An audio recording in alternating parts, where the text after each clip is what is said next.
fast, huh?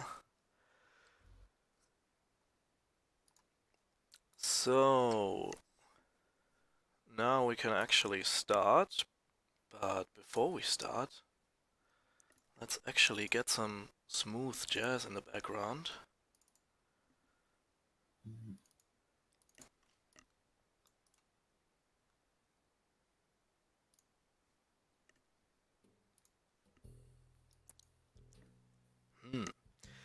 So you guys will not actually hear it, only stream will hear it. Yeah, because I mute the stream so that I can watch the comments, but don't have your voice twice. Yeah. Yes, I also have it muted. Alright.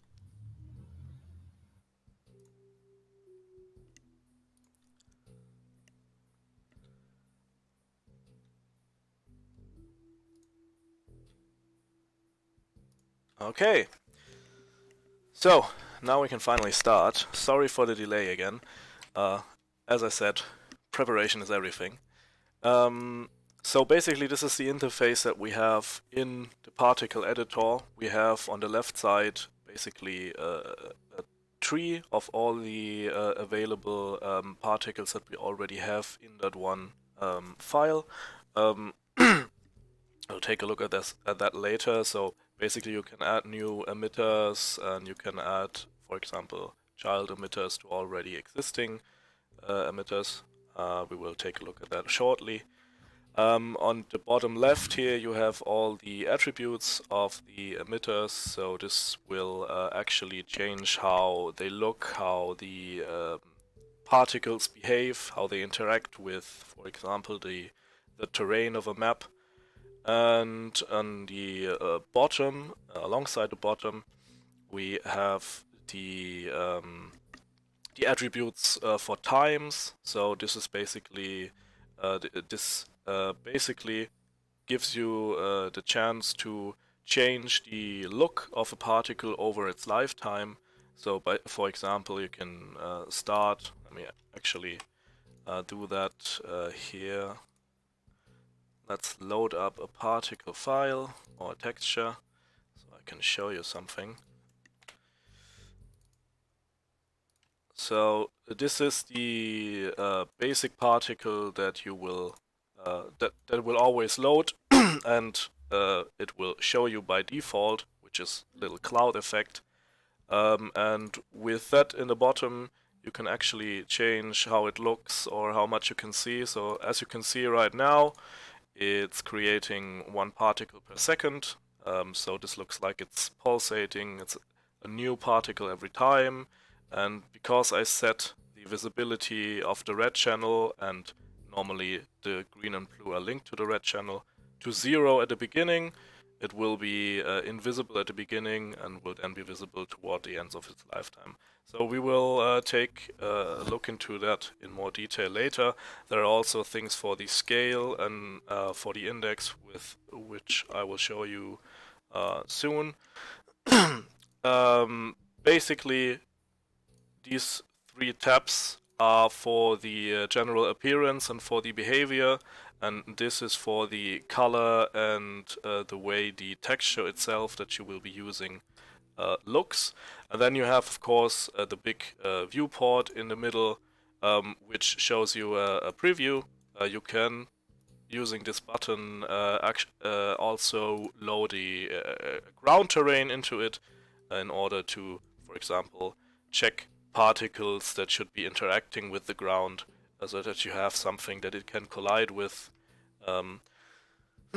So in general, if you actually want to preview a particle, you will have to hold Shift, while also you will have to hold Shift, and it will draw the particles wherever your cursor currently is in the viewport. Since it draws one particle per second, which is set here, it will create a particle every second at wherever your cursor is.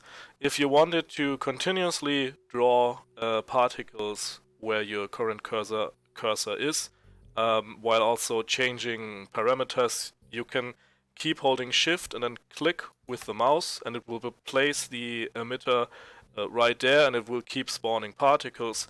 So now you can start to like change the scale and change different settings, and you can instantly see how it looks.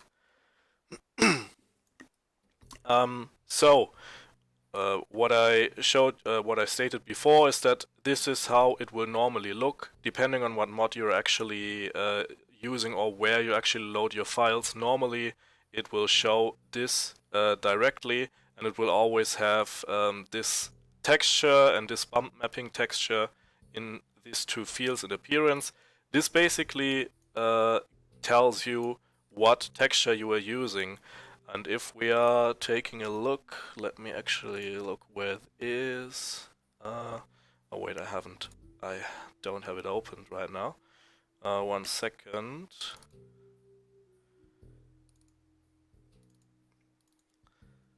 So let's maybe just take a look at this texture right here. So this is basically the vanilla particle texture package, so to say. This is one texture which is divided in 8x8 segments, and every segment is its own texture basically. And this basically is everything that the vanilla game uses as textures. Nearly everything that is used somewhere is in this 8x8 texture. Let's call it a mega texture. So all the projectiles in the games, or the different types, and all the particles are made through this? Yeah, basically every vanilla particle effect uses only these textures. So of course we have created some new. So for our own purposes, we actually created several of our own particles. Like, let me check, and actually need a different view for this. View. So for example, we have. Oh, it's not actually sorted. Okay. Oh no, it is sorted.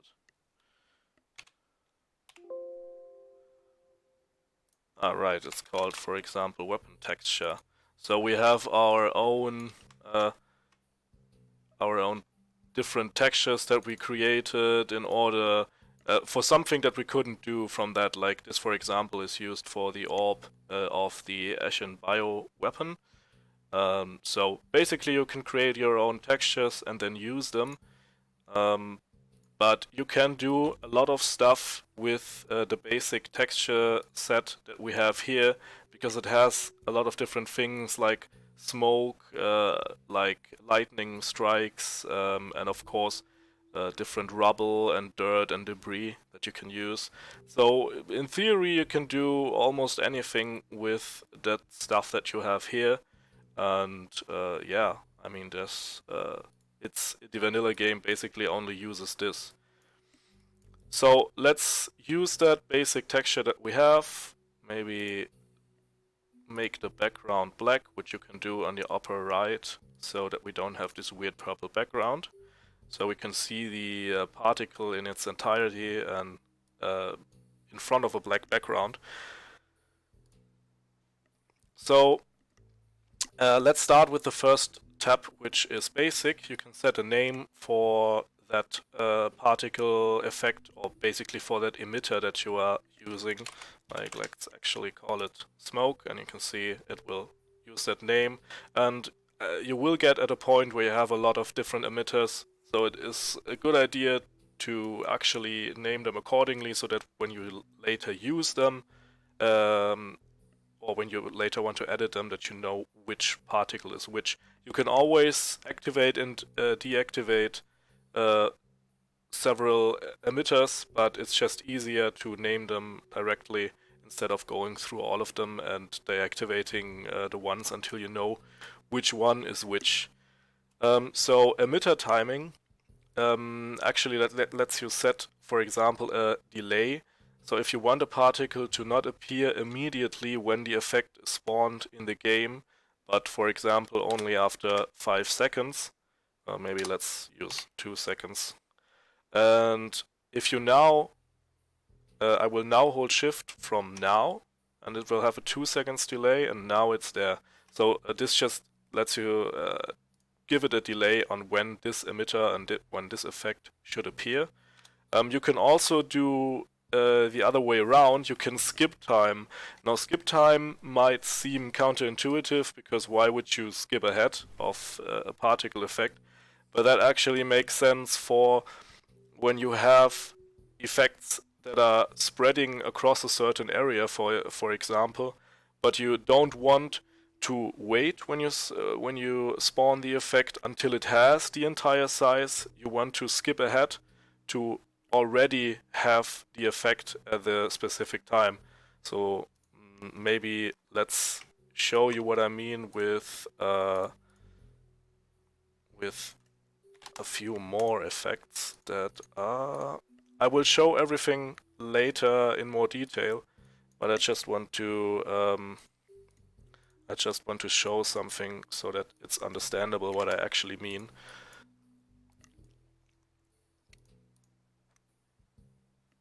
So right now, if I actually spawn the effect, it will look like this. So it will spread from the beginning, but if I actually want it to already be spread when I spawn the effect, I can skip a few seconds ahead, and when I now spawn it, it's already spread everywhere. So that's what I meant with this. Let's actually create a new one. Oh, right. So this is unfortunately something that at least on newer machines, I think the particle editor has, that it doesn't load the correct particle texture by default. So it will look like this, the petroglyph logo. But basically you will have to just, open the actual texture that you want to use, and everything should work fine. Now, freeze time, I don't actually know what it is. I don't think I ever used it. So I will skip ahead of this. There are some options that we'll also see later that either don't really make sense or are not properly implemented. So there are some options that I don't actually use, and we will see some of them later. So generation handles everything of the particle generation. Well, that makes sense, of course. And that is how many particles are spawned and how they are spawned. So by default, it will do a continuous stream of 1 particles per second. Maybe let's actually do something with the scale again so that we see that those are... oh wait, I'm in the wrong particle effect. I need to be here so that we can see that it spawns 1 particle every second. Now what we can do is do bursts, for example. If we do bursts, we can actually say either there are 0 bursts. This will be effectively be the same as a continuous stream, with the difference that we can actually say, well, we want to have a specific delay, so now it's 1 particle per 1 second, the same as below, but we could say it should be 2 particles per 2 seconds. Now we will only see that the color gets more bright, because now there are 2 particles at the same space. You could also say it should be 1 particle every half second, and then it should be, you can see now it's 2 particles. And of course, what's interesting about bursts is that you can use them to make a particle effect that is not continuous, but rather that has, for example, 5 bursts with a delay of 1 second in between them. So this means that it will spawn 5 particles, and after that it's done. This can be used, for example, for muzzle effects of guns, that you only want to have like 1 burst, or you want to have like 2 bursts for something longer where it spawns some smoke, but you don't actually need a continuous effect that goes on for several seconds. And then we also have weather particles. Now, weather particles are something very specific because they appear in relation to the camera of the player. This means that if we actually this is meant for things like rain and something that don't has to show up on the entire map, but only has to show up in front of the player camera. So this is a particle effect that will only show up wherever the player's camera is, which is why you have things like distance from camera to actually say where the particle effect should be, and maybe let's do 50 to actually see something. So if I move the camera, you will see that some of the particles on the left side will disappear and some on the right side will appear and the other way around. So this is something for very specific cases. We won't actually be needing that very often. I rarely actually use it. It's really just for actual weather effects like fog or rain. So we'll be going back to continuous stream and do 1 per second. And then we have the maximum lifetime. So this is the overall lifetime that the particle should have. So currently it's set to 1 second, and also the continuous stream is set to 1 second. So when the particle disappears, the next one will immediately spawn. But we could also say, for example, it's actually 2 seconds. And then there should always be 2 particles visible. Now, because I set it to 20 right now, it will be a lot more. But as you can see, it spawns 1, and after a second it spawns the next. So this is just for the particle itself. There is one thing to keep in mind, and that is that everything time-based that we do here is affected by this. So basically, this is 0% of the maximum lifetime, and this is 100% of the maximum lifetime. Which means that if you do some crazy keyframe stuff here, if you increase the maximum lifetime, then everything that is done here will look slower than it was before. So let's put it back to 1 second. There's also minimum lifetime. This is a percentage, which means, for example, if I put 50%, then every particle will have a maximum lifetime between 0.5 and 1 second. So this is random in between, and this is very good for randomization of some particles. If you have, for example, a smoke effect, you don't want to have every particle disappear at the exact same time. You want a bit of natural differences in there, a bit of natural randomization. So this is something that you can use to make particles behave more natural. Then we have also the connection here. This is meant to link the particle, or rather link the position of a particle to an instance, which means, for example, if you have a projectile, like a bullet, you don't actually want the particle to spawn, and then the instance of the bullet flies further, but it will only leave a trail of smoke behind. You want the smoke to travel with it. So right now, if I move the mouse, for example, the mouse is my actual object in the game, it will leave basically, maybe let's do a bit more. It will leave a trail of smoke behind it. But if I want to have a projectile at the front, then I want that projectile to move with the object, with the object itself. So now when I link it to the instance, it will be linked to my mouse basically and follow my mouse along. So basically this is meant for stuff that isn't a trail or isn't like smoke or something. You will use that a lot for projectiles. We also have an emit mode, which is meant for distributing the effect on a model. So if you have something, we will maybe take a look at that later. When you have a model and you have an effect and you don't want you want that effect to be distributed over that model. For example, if people remember the Z from Stargate, when you actually hit someone, he will be immobilized. And in the show, there was always this weird lightning effect on the body of those people when they are zapped. And this is something that you could do with this. You could say, I want it to be distributed randomly among the vertices of the model, and that way it will actually be all over the model. I can show you an example for this.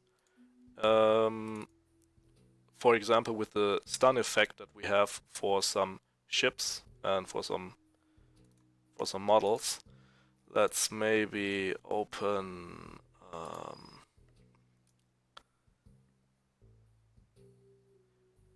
let's maybe actually open. Oh, okay.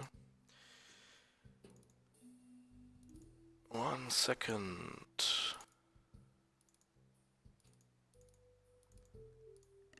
Maybe a gold. Where are the attacks? So I think they actually. Well, oh, it doesn't show up here. Maybe it's not actually connected to the model here. 1 second. Well, it would be probably better if you open tower ships, because basically all of them have it. Yeah, I think because those are new models for the gold. Yes, right? yes, Yeah, yes. yeah, okay. So basically open the O'Neill and there you can show it very easy. yeah, okay, let's do that. Ah, right, okay. So let's disable some of the other effects.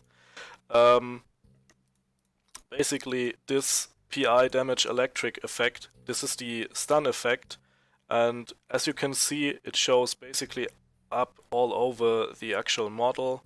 I think we can also show a wireframe so we can see that it's not randomly among the root, but it's actually distributed on the model itself, so that way it looks like this ship is actually disabled.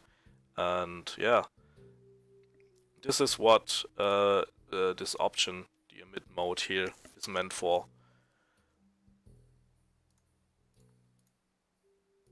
Okay, let's go to appearance. Now, as I said before, this is basically where you open the texture that you want. Let's maybe do that. Open a custom texture. What should we use? Maybe, I think, where is it? Yeah, let's actually use the Ashen Orb. Now, there's something interesting when I want to spawn it here. You will not be able to see anything, which is because of the texture elements.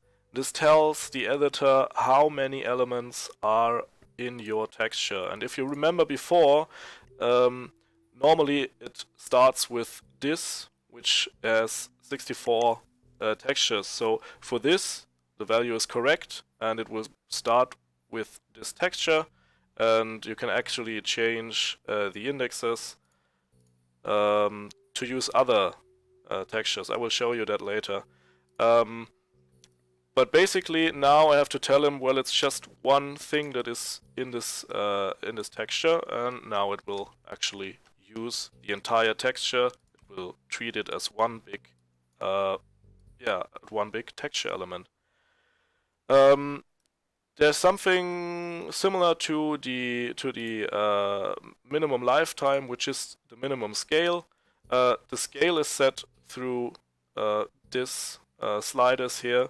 So right now I have it from 20 at 0 lifetime to 30 at 100 lifetime, and I can tell it to just use 50% of that. So every particle will be somewhere between 50 and 100% of whatever I set here, which can also be used to create a bit more natural particle effects.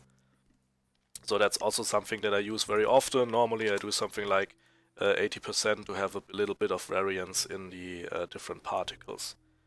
You can do random color addition, which will really just randomly add some color to it. I wouldn't recommend it because normally you don't want random color, you want specific colors, and that's something that you will do here. So basically you have the red, green, blue, and alpha channel. Of course, the red channel will be for red, the green for green, the blue for blue, but by default, the green and blue channel will be linked to the red channel, which means whatever changes I make here will also be used in the green and blue channel, but I can actually say none, and also here none, and now I can individually change the color of the texture. Now this texture that I was using here by default is white. You could also use a texture that is already yellow by itself, so then you don't actually have to do it yellow. But if your texture is white, you can basically give it whatever color you want by toning down the other colors. So for example, if I want this to be red, then I will take the green channel and put it to 0, and the blue channel and also put it to 0. Oh, now it gets trippy. And now basically the effect is red, and of course you could also do it with other ones. There is one specific thing that we will go to right now, which is the blend mode. There are basically two different blend modes and they affect the color.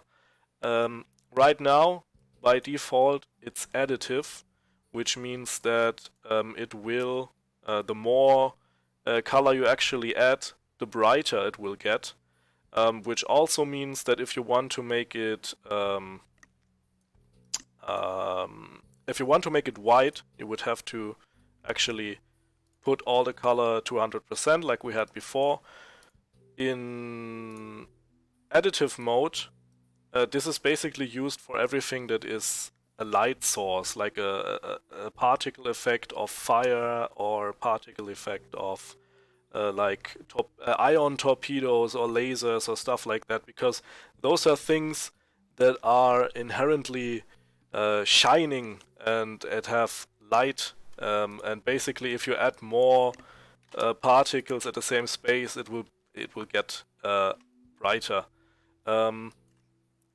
May I interrupt you for a while? Mm-hmm.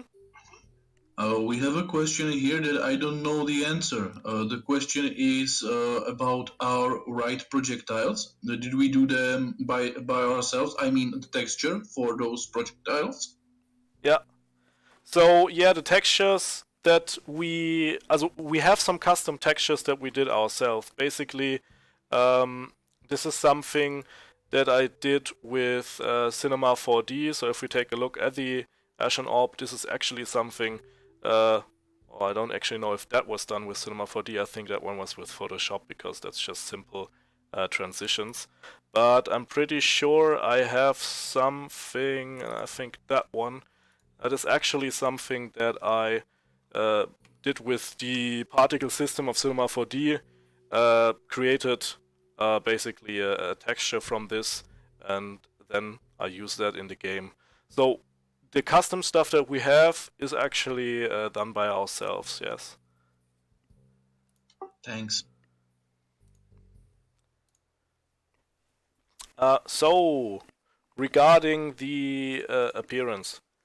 So additive, as I said, is something that you want to shine, while transparent, which will not work here because I don't actually have an alpha channel in the texture, is for something like a solid object, like rocks. So if we get back to the other one, oh wait, okay, didn't actually select the particle master. So if we get to this one and let me check, where do we have some solid? 1, 2, 3, 4, 5, 6. So I can show you now. this is again the master particle file with 64 elements, and by default, if you take a look at index, element 0 is selected, and you can basically set a different a different value here, like 1 will also be the smoke effect, 2 will be a light source, and I think I set 6, so when it starts with 0, then 5 should be a solid object. Now as you can see, it will basically be transparent, which is because it is additive and it behaves like something that is a light source and not like something that's a solid object. So here you would actually put transparency on, and now it will actually look like a solid object and will use the alpha channel that the texture has. So the alpha channel is not used in additive mode. In additive mode, it will be dependent on how bright something is. So black parts of your texture will be transparent, white part of your textures will be 100% visible, and in transparent mode it is dependent on how the alpha channel is used, if there is an alpha channel. So it will use the alpha channel to show transparency. We can also try color here. If we actually put all the colors to 0, we will actually see that it will basically be transparent again. So now you don't actually see it, and it's similar in the way that it's handled with light sources. If you want to fade it in and out, you basically put a keyframe at 50%, put it to like the value of 1. So it starts with 0, in the middle of its lifetime it will be 50, at the end it will be 100. Now it's only in the red channel, so it will appear red right now.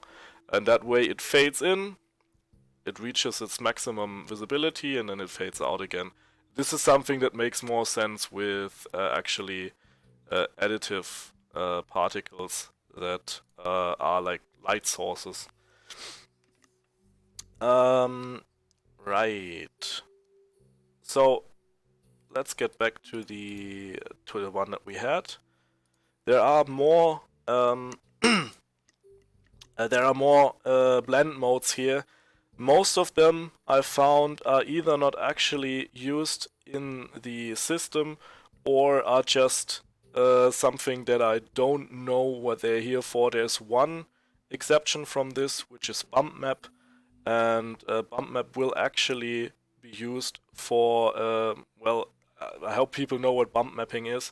It basically creates shadows on 2D textures to make it look like it is three-dimensional.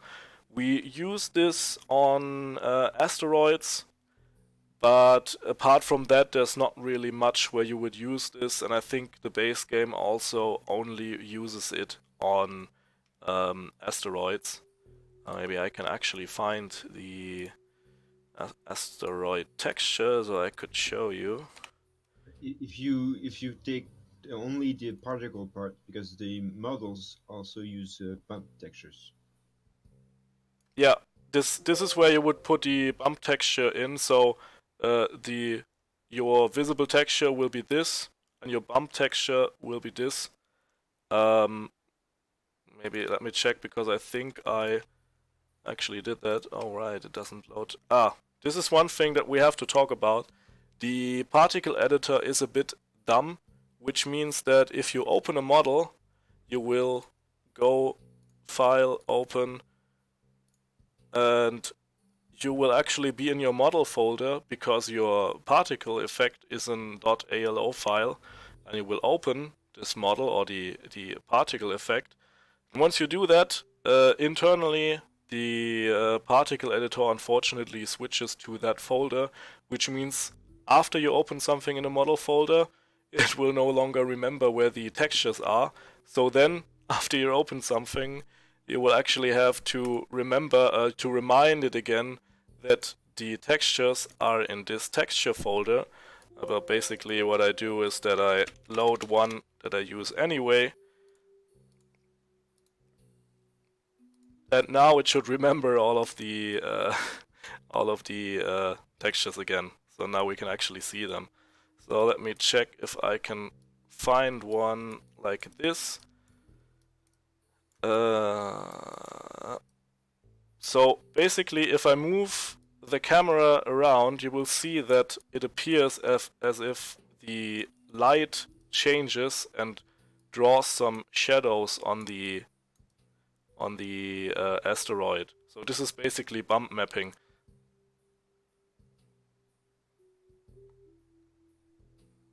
So it will look a bit like it's a 3D texture, like it's a 3D object, even though it's just a 2D texture. But I don't really know if there are any other, appliances, or I can't think of any other things where you would actually use that. Okay, are there any questions right now? Because I haven't checked in a while. Not really.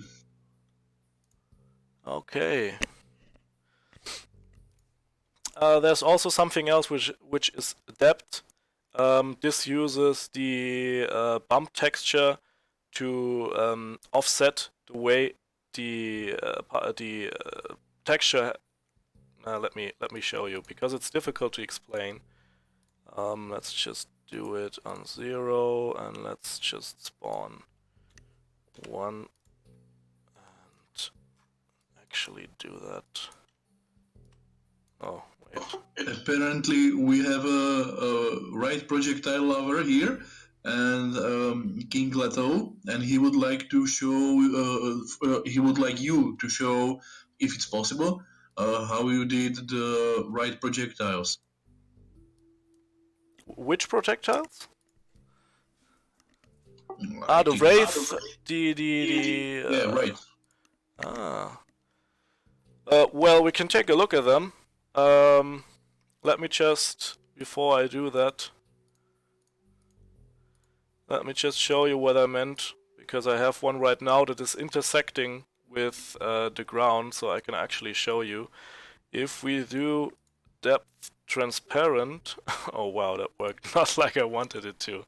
Well, basically, it should give the it should use the bump mapping effect to change the way it intersects with other objects. So as you can see, for example, the hand of this weird thing here is still visible, even though parts of the texture are already underground. So like that part is underground, but it still shows the hand. So you basically can change what parts are still visible, even though the texture is below the ground. But again, there's not really something I could think of where you would use that, because that's some, yeah, level of detail shit. Yeah. So I suppose it could be used on some kind of artillery projectile that causes some craters, right? I don't know how you would use it there, because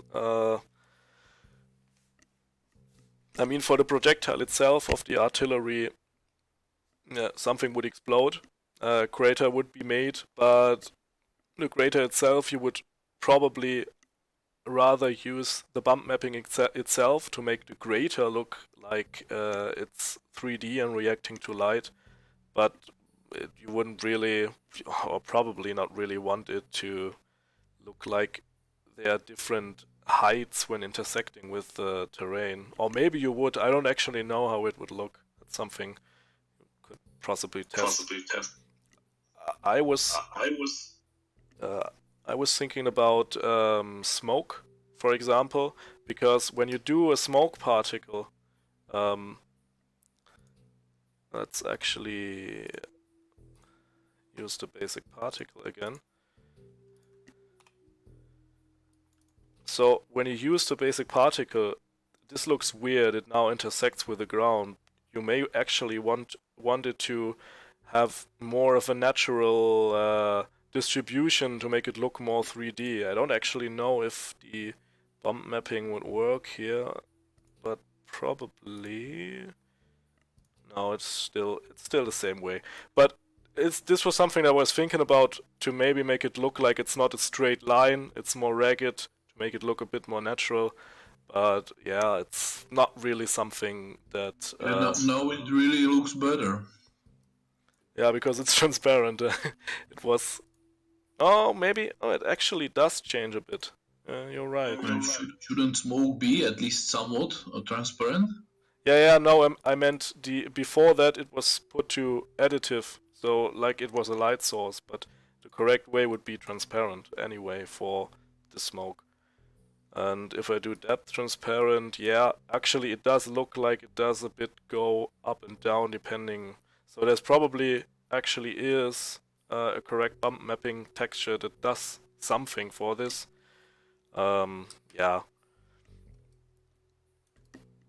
Right. What else do we have here? We have has tail.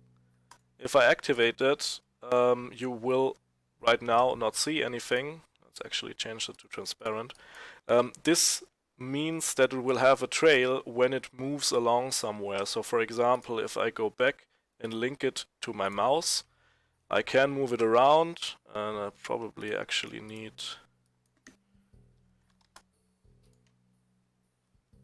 why doesn't it show it? Oh, I know, that's true. It's not actually... It doesn't actually do it by linking. It does it through speed. So... like this.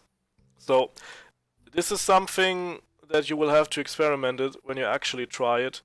For example, if you were to create some photon torpedoes for Star Trek, you would actually use trails. Or also for a lot of projectiles in Empire at War, we use trails because it just makes sense for a lot of projectiles that they have this trails.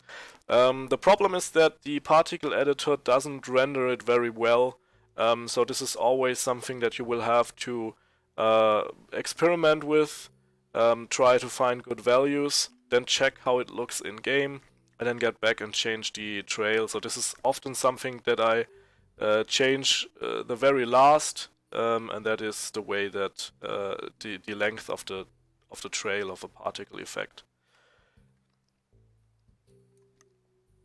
Also, the trail is not correctly rendered in the particle effect if the particle has rotation. So this is something, this would be the next thing in appearance anyway. You can say it should have a random rotation direction, and you can say rotation speed should be 1, for example. So it will start rotating, and since I don't actually put it to 100% here as well, it will stop rotating to the end of the lifetime of the particle, and it will rotate in a random direction. The other thing, and that is something that I use very often, is the fixed random rotation.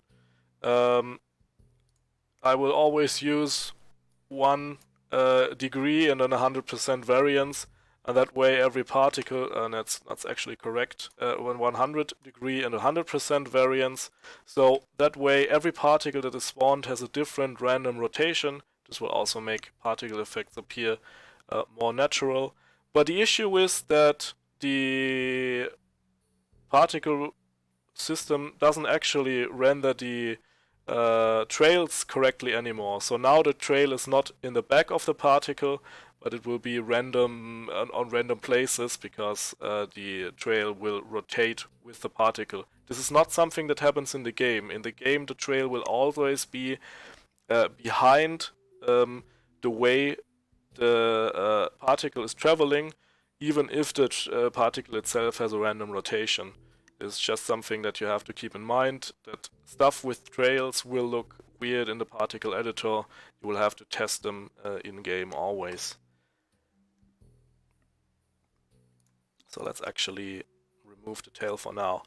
So now we have a random rotation. There are some other things. By default, particle effect or the texture will always face your camera, the player camera. So no matter how I rotate it, the particle will rotate with me. You can actually deactivate it. Now because it intersects with the ground, we won't be able to see it. But now it will be always basically down on the floor, basically will not face the camera anymore. This can be useful to actually disguise the intersection with the ground. So if I have this right now, it looks weird, but I can actually duplicate that, and now I have 2, and put the second one on not facing the camera, and then I also have to bring it up. We will take a look at that shortly, but for now that's a bit too high. Let's do 1, and now, as you can see, the second particle that is flat on the floor will hide the intersection with the ground. So this can be useful for hiding those jagged lines or those lines.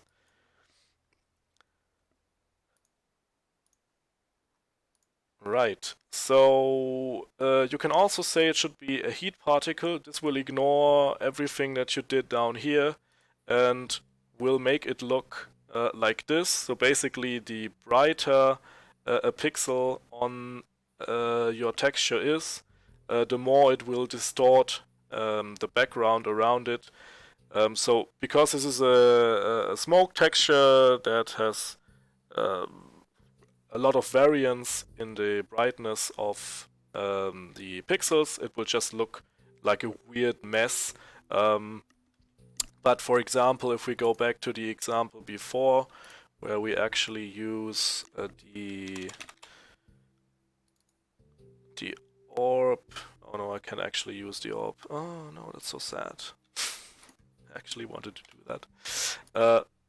Let's maybe use something else. Like, what was that? Right, that was a ring, for example. So now it will have the shape of a ring. If we go back to how it looks before, so as you can see, now it's a ring, and the heat particle will basically just distort whatever is behind it. This can be useful, for example, for a black hole effect. As you can see here, this looks interesting, trippy. It was used for the time dilation effect, right? Yeah, that's true. If we go back to the O'Neill, there's actually this one, I think. Yeah, as you can see, there's an effect coming from the outside into the inside, which is distorting. This is exactly using that. Okay, then we also have node depth test, which will disable the intersection with other objects. So basically, it will always be in front, no matter how many other objects are in front. So this is useful for something like if you have a really big explosion, like a nuclear strike, and it should be bright no matter how many objects or how big the ships in between them are. You can basically just disable the depth testing, and that way the object will always be visible, even if it is behind something. Okay, I think that's all of it on the appearance page. Again, the scale and color itself is something that you would set here through the keyframe system here. And the same is for the index. If you actually use the base particle texture that the particle editor loads up with, then you will actually need that. It comes in handy to actually take a look at that particle file to know which particle is where, and the reason why you not only set just a value, but you actually have a time scale for the different indexes is what we can see in between here with that. You could potentially, and we do that with explosion effects, for example, do an animation of textures, which is done here. So here we have a rotating cross, which is used for certain healing healing effects in the base game. So I would actually have, because let me check. So this should be 8, 16, 32. So it should be the 32nd, 32nd, I think. Or is it? Maybe not. Oh, mate, that's transparent.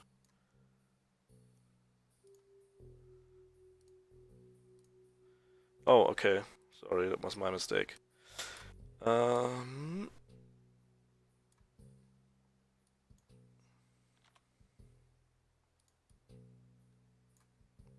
Wait, what did I do here?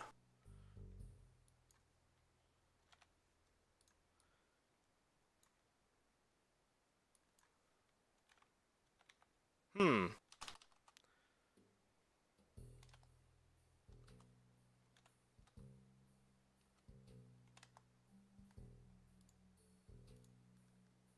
Oh.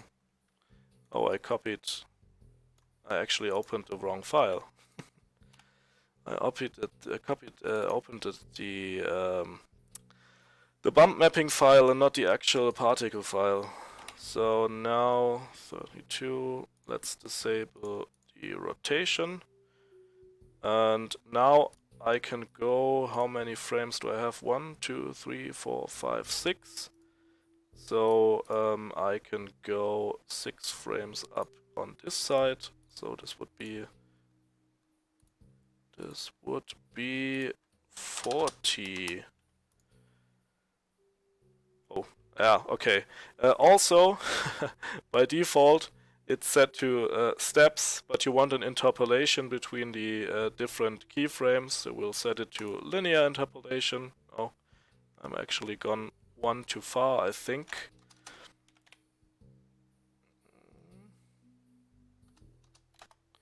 Or is the problem on this side?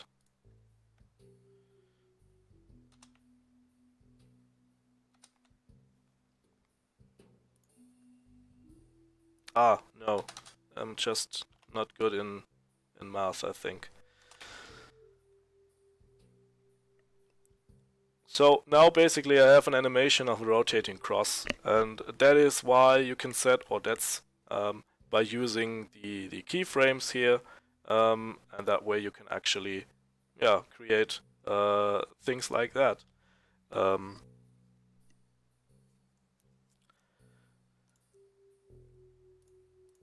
Okay, then we have physics. This is the next tab.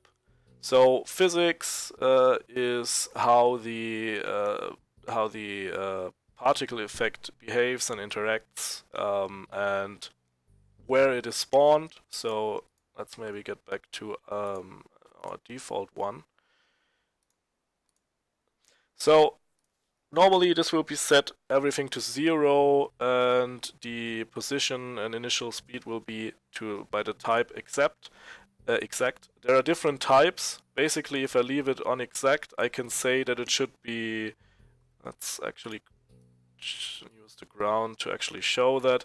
I can say, for example, on the x-axis, it should be 15 units to the left. So now it moves to the, or 15 units, and now it moves to the left. I can say it should be 50 units on the z-axis, which in this case will be upwards. So now it appears exactly on that location that I set here. But the more interesting stuff is basically this, where you can use different distribution types to, yeah, distribute the particle effects. Let's actually increase the number of particles for that to be visible. And now I can say, for example, I want a box, and this box should be from -10 to +10. Now you can already see it spreads around on the x-axis randomly in between those values, and between the minimum and maximum. You can do the same here, and basically if I set everything to -10 and +10, I should have a nice box. Now, of course, the effect itself is round, so it will not actually look like a box. But this is a way to actually distribute the particle effect. Box, normally, yeah, it can be useful, but often you will instead use things like cube, where you only have to basically put like a 10 for a length of 10, or this is basically the radius of the cube that it will spawn the effects in. Sphere is similar, basically 20. Sphere will wait, was it? I was at cube before. Okay, sorry. Yeah, cube, this is basically just the length of the cube, where n is in box. You actually can change every axis on how long the cube should be. Sphere is what I meant before. You only set the radius of the sphere that you want to have. And cylinder, well, yeah, it's actually in the shape of a cylinder. So if we put 20 here and then maybe 50 here, we'll see that it will create like a pillar or a column of a pillar of particles. There is an option constraint to surface. Normally it will distribute it randomly in between the values that I set, so you will see that it's everything in between. If I set it to constraint to surface, it will only be drawn on the absolute values on the outside basically of this shape. So now I only have, if I look from above, I can see that it's empty in the middle. This could be useful for a tornado, for example, for a tornado effect. The same is for the other one, so if I put a sphere of, you need to make it a bit bigger, maybe 50, and then say constraint to surface, now it will only draw the particle effects on the maximum or the extreme values basically on the outside. I can also give particles a speed, of course. So again, this is similar to what it was before with the position. I can give it an exact speed if I want every particle to go in one direction, for example. I can say it should be 50. I can give it random random values. I could say, for example, I don't want every particle to go 50, but I want somewhere between 10 and 50, so that they have different values. Basically, this is just the same as above, just with speed of the particles.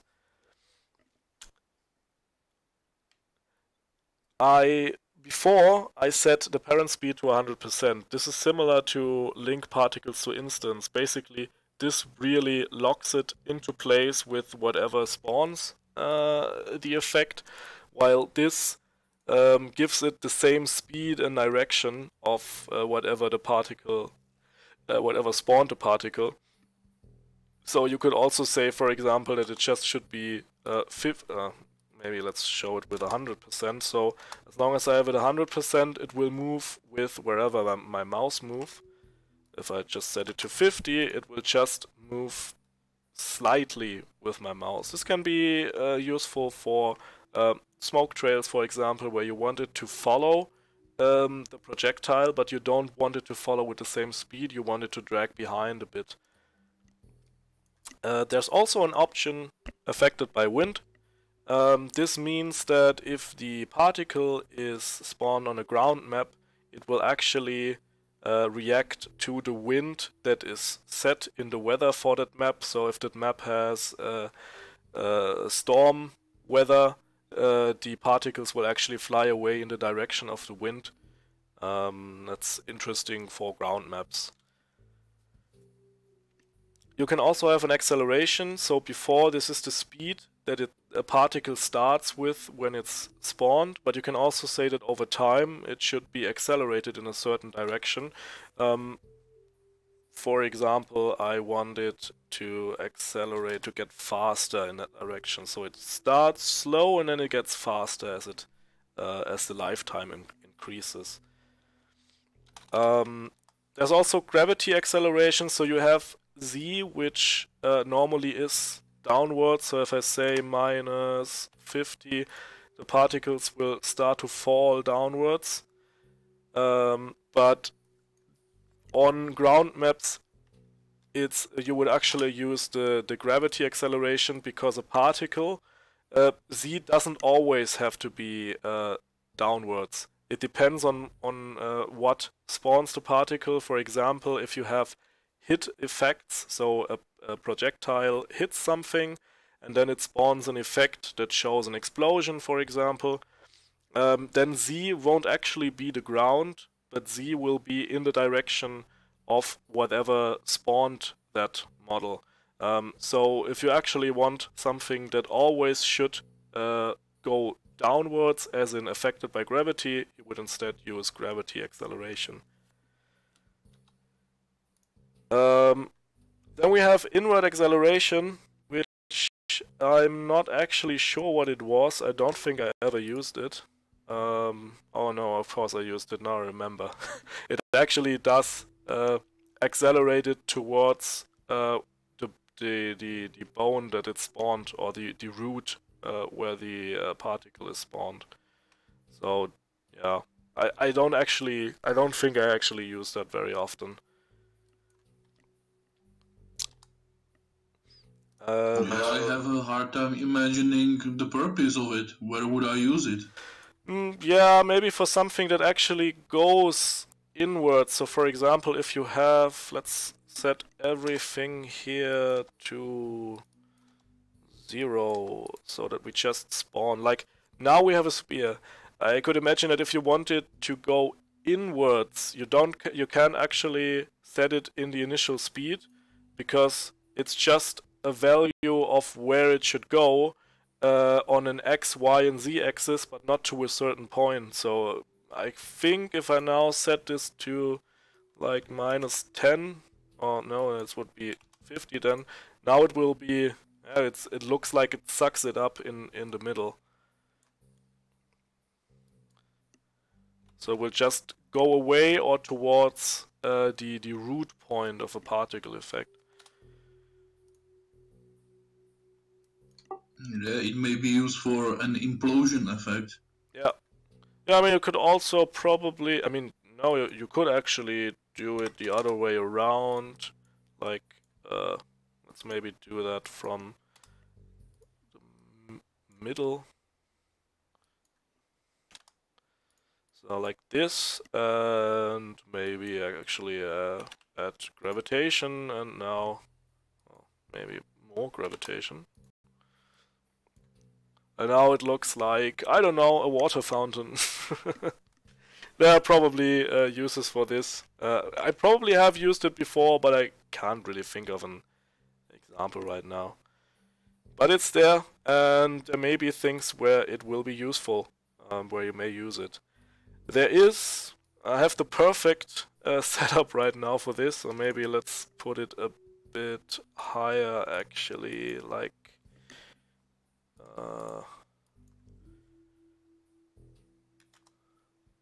10. Yeah, it kind of looked like volcano. Yeah. So let's get a bit higher, maybe much higher. So now basically, because I have gravity enabled, it falls into the ground. Let's also add some 10, 10, 10, and 10. Now it's waterfall. Yeah. Maybe I need a bit more probably to make it more visible what I will show now. So we have ground interaction, which with ground is meant the terrain of a map. You can actually let it interact with the terrain. So by default it won't interact, so if you look below it will just fall through. Maybe increase the lifetime a bit so this is more apparent. So the particles will fall through the floor basically. And now you can say that maybe I don't want them, I want them to bounce. And that way they will actually move to the floor, bounce. You can actually set how bouncy it should be, and I think 1 is bounce back to the same height that it was before, or you can say it should be less than that, or more, like 2. So it will just be a small bounce, and then it will glide over the floor. You can also say it should disappear, so as soon as it hits the ground, it disappears. I don't know, it could be useful for stuff like saving saving particles that shouldn't actually be rendered. I think this can also be useful because if it actually disappears, the particle dies, and if a particle dies, you can let another particle spawn on wherever the particle dies. This could be useful as well. And you can also say it should stick, so once it hits the ground, it will not bounce back. This is basically like when you would do bounce with 0, so it will just slide along, and stick will be, it will just stick to the ground with its